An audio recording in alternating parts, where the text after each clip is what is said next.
Hello everyone, astro with M Singh में ma'am Singh आप सभी का बहुत बहुत स्वागत करती हूँ। हमेशा की तरह मैं आ गई हूँ आपके पर्सन की एनर्जीज़ के साथ, उनकी डीपेस्ट फीलिंग्स के साथ और इमीडिएट एक्शन के साथ। देखते हैं कलेक्टिव लेवल पे इस वक्त आपके पर्सन की एनर्जीज़ क्या है, सबकॉन्शियस माइंड में क्या चल रहा है और इमीडिएट एक्शन क्या एक्सपेक्टेड है। शुरू करते हैं आज की रीडिंग लेके प्रभु का नाम। हर हर महादेव, जय हो शिव शक्ति, जय हो राधे कृष्णा, जय हो मेरे भाई। सबसे पहले अपने पर्सन को याद कर लीजिए, उनका नाम ले लीजिए ताकि ज़्यादा से ज़्यादा एनर्जीज आप तक पहुंच सकें इस कलेक्टिव रीडिंग के माध्यम से। शुरू करते हैं, देखते हैं इस वक्त आपके पर्सन की एनर्जी क्या है, सबकॉन्शियस माइंड में क्या चल रहा है। प्लीज़ गाइड करें एंजल्स।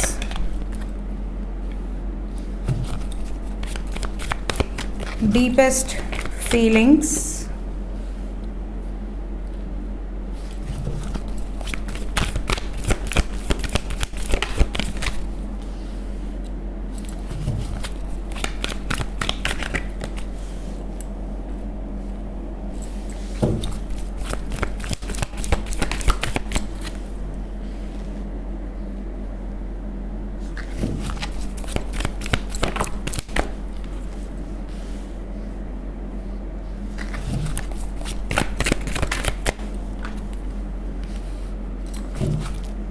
एक कार्ड और।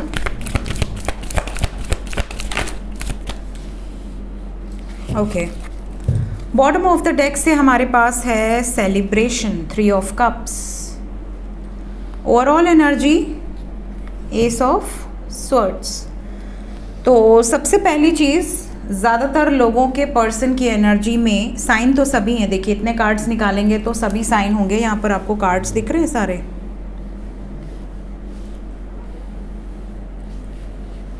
अब दिख रहे हैं? हाँ। सबसे इम्पॉर्टेंट चीज़, इतने सारे कार्ड्स हैं तो साइन सभी हैं, राशियाँ सभी हैं। वाटर साइन है, एयर साइन है, then we have earth sign and then we have fire. Fire fire fire fire fire यहाँ पे मिसिंग है, फायर नहीं है, बाकी सभी साइन यहाँ पर मौजूद है। यहाँ पर वाटर एनर्जी और एयर एनर्जी सबसे ज़्यादा स्ट्रॉन्ग है। एयर और वाटर का कॉम्बिनेशन जब ज़्यादा हो रीडिंग में तो आप ये ज़रूर कह सकते हैं कि एक तो इमोशंस बहुत हाई होंगे और दूसरा इस समय कम्युनिकेशन बहुत ज़्यादा एक्सपेक्टेड है। तो या तो बहुत सारे लोगों को कॉल्स या मैसेजेस ऑलरेडी रिसीव हो गए होंगे या होने वाले हैं। और ये भी बता दूं कि आप में से बहुत सारे लोगों के पार्टनर इस वक्त रोमांटिक एनर्जी में है, डीपेस्ट फीलिंग्स में। ये चीज़ बिल्कुल क्लियर है बिकॉज रीडिंग की शुरुआत हुई है 7 of swords with 2 of cups and the lovers.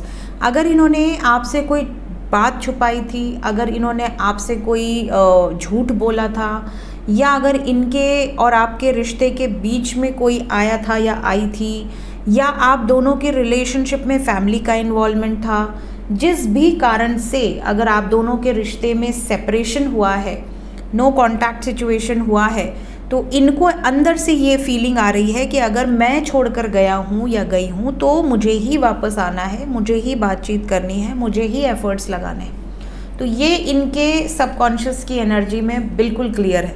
मतलब अगर आपके और आपके पार्टनर के बीच में दूरियां हैं और रीज़न उनकी तरफ से था तो वो आपकी तरफ जेस्चर दे सकते हैं या दे सकती हैं, वो मैसेजेस कर सकते हैं या कॉल्स कर सकते हैं।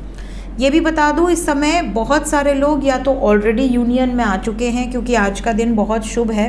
काफ़ी लोगों के लिए ऐसा लग रहा है जैसे 2 of cups with the lovers, अपने प्रेम संबंधों में सुधार लाने की तीव्र इच्छा दिख रही है। तो या तो बहुत सारे लोगों को ऑलरेडी मैसेजेस या कॉल्स रिसीव हो गए होंगे या होने वाले हैं।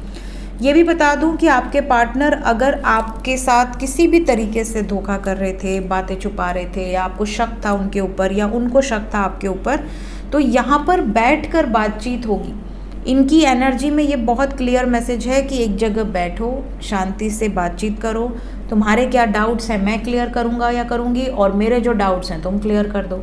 तो यहाँ पीसफुल रिजोल्यूशन निकालने की एनर्जी बहुत स्ट्रॉन्ग है। प्लस इस टाइम पीरियड में आपके पार्टनर इस तरीके से आपको इमेजिन कर रहे हैं जैसे आपको उनका गाया हुआ गाना या उनका डेडिकेट किया हुआ गाना, उनकी पसंदीदा, जो कई लोगों को बहुत पुराने गाने पसंद होते हैं, कई लोगों को गज़ल्स पसंद होती हैं, कई लोगों को शायरी पसंद होती है, कई लोग शायरी डेडिकेट करते हैं। कई लोगों को न्यू म्यूज़िक पसंद होता है, कई लोगों को पंजाबी सॉन्ग्स पसंद होते हैं। तो आपके पार्टनर के पसंदीदा जो सॉन्ग्स हैं, सडनली आप देखोगे कि आपके आसपास बजने लगेंगे, आपके कानों में जाने लगेंगे, कुछ सिंक्रोनिसिटीज़ होने लगेंगी, कुछ नंबर्स आपको दिखने लगेंगे, या फिर सपने आपको इस तरीके के आने लगेंगे जैसे कि आप दोनों की कोई इच्छा जो आपने रखी थी प्रभु के आगे वो पूरी होने वाली है। तो आपके पर्सन इस वक्त टेलीपैथिकली बहुत ज़्यादा कनेक्शन फील कर रहे हैं या कर रही हैं, प्लस आपको इमेजिन करके, आपको देख के इनको ऐसा लग रहा है जैसे ये मेरा है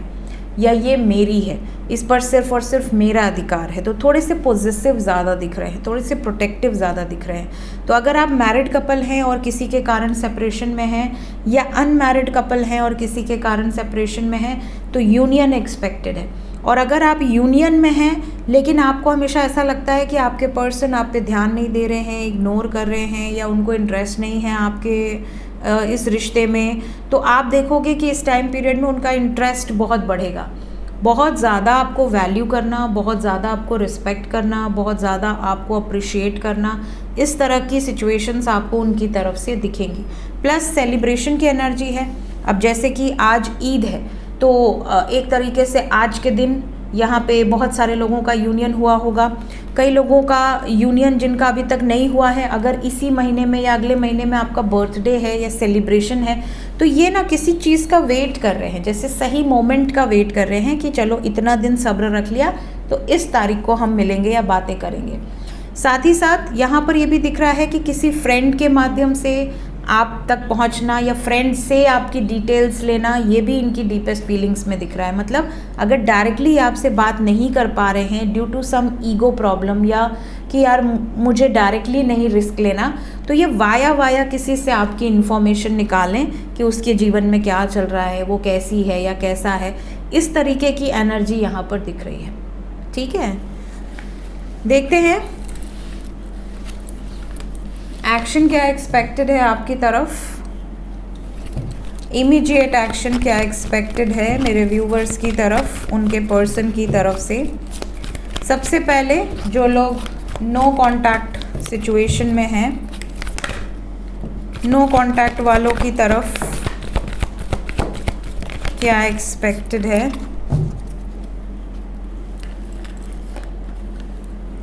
पाँच नंबर और 3 नंबर बहुत इम्पॉर्टेंट है। चैलेंजेस हैं बहुत ज़्यादा, नो कांटेक्ट ऐसे ही थोड़ी है, ऑब्वियसली चैलेंजेस होंगे तभी नो कांटेक्ट सिचुएशन होगा, वरना किसको पसंद आता है अपने पार्टनर से दूर रहना, बात न करना, मैसेज न करना, किसी को पसंद नहीं आता। मुझे तो नहीं लगता किसी को पसंद आना चाहिए। अगर कोई प्रेम में होता है तो वो तो दूर रह ही नहीं सकता या रह ही नहीं सकती। 24 घंटे मतलब उनका बस चले तो वो बातें करते रहें। ठीक है, दुनिया परेशान हो जाए कि यार कितना बात करते हैं इन लोगों की, बात क्यों नहीं ख़त्म होती है। रात के 1 बज रहे, 2 बज रहे, 3 बज रहे, बातें चल रही। तो ये होते प्यार में। प्यार में दूरी कैसे हो सकती है, पॉसिबल ही नहीं है, आदमी सांस ना ले, इस तरह का प्यार होता है जहाँ पर प्रेम है ना। अब जहाँ पे आदमी आराम से रह ले रहा है महीनों, साल भर, 6 महीने, वहाँ प्रेम कैसा फिर। मुझे तो ऐसा लगता है कि जहाँ प्रेम है वहाँ आदमी दिन भर में 75 बार पूछता है कि मतलब क्या हुआ, खाना खाया नहीं खाया, तबीयत कैसी है, क्या हो रहा है, क्या किया सुबह से। 75 बार आदमी इरिटेट हो जाए कि यार बस करो यार, थोड़ी देर में बात करते हैं। ये वाली सिचुएशन होती है प्यार में। तो अगर आपके पार्टनर बहुत प्यार करते हैं, आपको ऐसा लगता है कि बहुत प्यार करते हैं, बट फिर भी अगर नो कांटेक्ट है और नो कांटेक्ट का रीज़न कोई चैलेंजेस है या कोई ऑब्स्टिकल्स हैं, तो भी इनकी एनर्जी ऐसी है कि यार मुझे याद आ रही है, मुझे बात करनी है, मुझे वापस जाना है, मुझे उससे मिलना है, उसके लिए स्ट्रॉन्ग एक्शन लेना है। तो जिनके पार्टनर इस एनर्जी में है, भले नो कांटेक्ट में हो, 3 दिन से 5 दिन के अंदर यूनियन एक्सपेक्टेड है, और ये सॉलिड यूनियन होगा। मतलब ये यूनियन होने के बाद सेपरेशन मुश्किल है। और जिनके पार्टनर इतना मिस कर रहे हैं, इतने याद कर रहे हैं, बट आज के टाइम में जब 24 घंटा इंसान फ़ोन ऑपरेट कर रहा है, उस टाइम में भी ये डिस्टेंस बना रहे हैं, चाहे कितने भी चैलेंजेस हों। और 3 से 5 दिन के अंदर की जो एनर्जी है ये बहुत पावरफुल है, बिकॉज 4 मेजर अरकाना है और यहाँ पे वेटिंग एनर्जी है।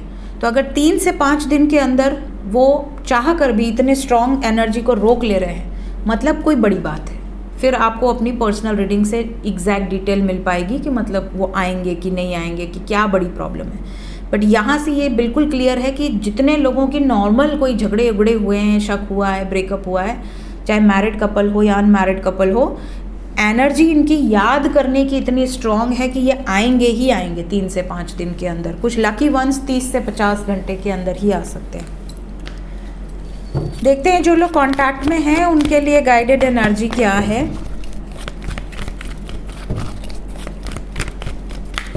जो लोग कांटेक्ट में हैं, गाइडेड एनर्जी क्या है।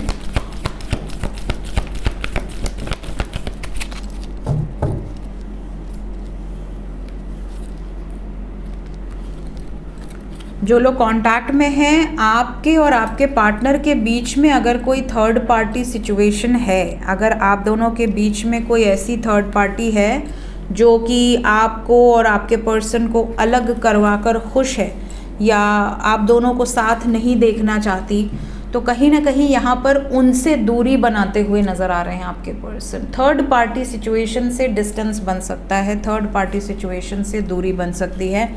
जो भी आप दोनों के बीच में थर्ड पार्टी है, कहीं ना कहीं आपके पर्सन मूव ऑन करते नज़र आ रहे हैं उस थर्ड पार्टी सिचुएशन से। एम्प्रेस एंड डेविल को क्लैरिफाई कर दें। हाँ, होप रखिए। आपका जो एक अंदर मन में एक इच्छा होगी मे बी कि मेरे पर्सन थर्ड पार्टी से हमेशा हमेशा के लिए बाहर आ जाए, मेरे पर्सन को थर्ड पार्टी की सच्चाई पता चल जाए, मेरे पर्सन जो है वो थर्ड पार्टी से हमेशा के लिए इमोशनली विड्रॉ कर लें या थर्ड पार्टी और मेरे में से मुझको चुने। तो ये जो इच्छा आपने मैनिफेस्ट की है डायरेक्टली या इनडायरेक्टली, अगले 24 घंटे से लेके 4 दिन के अंदर बहुत सारे व्यूवर्स ऐसे हैं जिनके पार्टनर थर्ड पार्टी से बहस कर सकते हैं, थर्ड पार्टी से दूरी बना सकते हैं। कोई ऐसी सिचुएशन क्रिएट हो सकती है जिससे थर्ड पार्टी एंड हो जाए या फिर आपके फेवर में आ जाए। ये सिचुएशन यहाँ दिख रही है। फिलहाल हैवी है एनर्जी। 24 घंटे से 40 घंटे के अंदर आपको थोड़ा कम लगना है अपने पर्सन से। अगर उनका मूड ठीक नहीं है तो बहुत ज़्यादा पोक नहीं करना है, बहुत ज़्यादा उनको ट्रिगर नहीं करना है। क्यों बात नहीं कर रहे हो, क्या हुआ है, बताओ बताओ बताओ, ये नहीं करना है। ठीक है, पेशेंस रखिए, सब्र रखिए, शांत रहिए। बस अपने आप चीज़ें आपके फेवर में आ रही हैं तो क्यों अपने पैर पे कुल्हाड़ी मारना। एंजल्स क्या बताना चाहते हैं इस वक्त मेरे व्यूवर्स के लिए, गाइडेड मैसेज क्या है। अगर आपके मन की स्थिति ऐसी है कि आपका इंट्यूशन बोल रहा है ये होगा, आपका मन कह रहा है ये होगा, आपका दिमाग कह रहा है नहीं ये होना चाहिए, तो अगर ऐसी सिचुएशन है जहाँ पर आप बहुत इनडिसाइसिव हैं, आपको नहीं समझ आ रहा क्या सही है क्या गलत है, क्या डिसीजन लेना चाहिए क्या नहीं लेना चाहिए, तो ऐसी सिचुएशन में कोई डिसीजन नहीं लो। उस टाइम पीरियड में शांत रहो, पेशेंस रखो और शांति से आगे बढ़ते रहो। Just go with the flow की एनर्जी में रहो। थोड़े टाइम में जब शांति होगी, दिमाग शांत होगा, चीज़ें क्लियर होंगी, तो अपने आप आपको एक अंदर से ऐसा लगेगा कि अब मैं डिसीजन लेने के लिए तैयार हूँ। हड़बड़ी में या जब आप बहुत ज़्यादा प्रॉब्लम में हो तब डिसीजन लेने से बचना चाहिए, अवॉइड करना चाहिए कोई भी कई बार हम गुस्से में रहते हैं और गुस्से में ही हम कह देते हैं चलो आज के बाद हमारा तुमसे कोई लेना देना नहीं, आज के बाद अगर मैंने तुमसे बात की तो मेरा नाम चेंज कर देना। ये जो आपका ईगो पे आ जाता है फिर कि अरे हमने तो ऐसा बोल दिया, अब हम किस मुँह से जाएँ बात करने, भले आप तड़प के रह जाएँ। तो ये सब क्यों बोलना, सब्र कर लो थोड़े टाइम। गुस्से में इंसान बहुत गलती कर देता है, गुस्से में इंसान क्या नहीं कर देता। तो गुस्सा जब रहे तो भले गुस्सा रहो, लेकिन उस टाइम पे डिसीजन मत लो, उस टाइम पे कोई कमिटमेंट मत करो, उस टाइम पे कुछ ऐसा मत बोलो कि सामने वाला उसको भूल ना पाए कि मतलब गुस्से में इस लेवल तक गिर गए आप या आपने उनको गिरा दिया। ये नहीं होना चाहिए। इसके अलावा एंजल्स आपको ये भी कह रहे हैं कि अगर किसी सिचुएशन में आपको लग रहा है कि आप डर रहे हैं, आपकी कोई सिचुएशन ऐसी है जो आपको डरा रही है, तो आप अपने इंसाइट से, आप अपनी विजडम से, आप अपनी नॉलेज से उस फियर को दूर कर दीजिए। उस फियर में रहकर, बहुत ज़्यादा इल्यूजन में रहकर किसी चीज़ को, मतलब आपको पता है कि ये गलत हो रहा है फिर भी आप डर रहे हैं कि ये गलत हो रहा है तो हो जाए, बट मुझे इससे दूर नहीं रहना। ठीक है, मेरा पर्सन मुझे 2 थप्पड़ मार दिया तो भी मुझे इससे दूर नहीं रहना। मेरा पर्सन दिन भर में 100 गाली दे रहा है फिर भी मुझे उससे दूर नहीं रहना। ठीक है, या आप एडिक्ट हो गए हैं, या आप बहुत ज़्यादा उससे अटैच हो गए हैं, या आपको ऐसा लग रहा है कि यार मैं डिनाई कर ही नहीं सकती या कर ही नहीं सकता, इसके बिना मैं रह ही नहीं सकती या रह ही नहीं सकता। तो ऐसी सिचुएशन में आपको अगर अंदर से ये फियर है कि मैं तो रह ही नहीं सकती या रह ही नहीं सकता, और आप किसी गलत चीज़ को अपने ऊपर आने दे रहे हैं सिर्फ इसलिए कि आप उसके बिना नहीं रह सकते या नहीं रह सकती, तो ये भी गलत है। आपको कहीं ना कहीं अपने सेल्फ रिस्पेक्ट के लिए, अपने खुद के लिए, अपनी सोल के लिए कहीं ना कहीं स्टैंड लेना पड़ता है। अगर सामने वाला जिससे आप इतनी मोहब्बत करते हैं, अगर उसको 1% भी आपसे मोहब्बत होगी तो वो उस टाइम पे आपको सपोर्ट करेगा। अगर ऐसा नहीं हुआ या उसको रियलाइज़ होगा, अगर ऐसा नहीं है कि आप ही वन साइडेड एफर्ट्स लगाए जा रहे हैं, आप ही सब कुछ करते जा रहे हैं, सामने से कुछ नहीं मिल रहा, तो कहीं ना कहीं ये डिस्टॉर्टेड एनर्जी है, इसको इम्प्रूव कीजिए। डिस्टॉर्टेड एनर्जी को कैसे इम्प्रूव करना है, इस पर भी मेरी वीडियो बनी हुई है, टैरोट विद एम सिंह की प्लेलिस्ट में आप चेक कर सकते हैं। सो ये थी गाइज इस वक्त की एनर्जी रीडिंग, कुछ गाइडेड मैसेजेस के साथ। मिलते हैं नेक्स्ट रीडिंग में। Till then take care, bye bye.